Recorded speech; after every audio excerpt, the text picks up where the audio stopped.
नमस्कार. तुम्हा सर्वांचे गौरीज किचन आणि मॅजिकमध्ये मनापासून स्वागत आहे. तर आज आपण करणार आहोत गव्हाचा शिरा. ह्याला कडाप्रसाद पण म्हटलं जातं.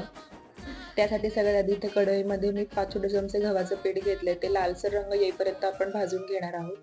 पिठाला लालसर रंग आल्यानंतर त्याच्यामध्ये मी इथे छोटे 2.5 चमचे तूप टाकलंय. तूप टाकल्यानंतर आपण तुपामध्ये हे सर्व पीठ एक असं मुरवून घ्यायचं आहे आणि जर तूप कमी वाटलं तुम्हाला तुम्ही जास्तही टाकू शकता. हे सगळं एकजीव केल्यानंतर आपण ह्याच्यामध्ये आधी थोडं गरम पाणी टाकायचं आणि गरम पाणी टाकल्यानंतर आपण हे सर्व मिश्रण एकत्र करून घ्यायचं.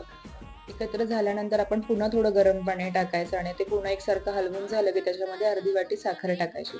साखर टाकल्यानंतर आपण हे 10 ते 15 मिनिटं जरासं बारीक गॅसवरती शिजवून द्यायचं आणि तुम्ही बघू शकता इथे आपला छान असा हा शिरा तयार आहे. जर तुम्हाला अख्खे ड्रायफ्रूट टाकायचे असेल तर तुम्ही तेही टाकू शकता. इथे मी त्याच्यावरती ड्रायफ्रूटची पूड टाकली आणि ते एकसारखं हलवून घेतलं. आणि अशा पद्धतीने आपला गव्हाचा शिरा तयार झालेला आहे. अशाच नवीन रेसिपी बघण्यासाठी चॅनलला सबस्क्राईब करा.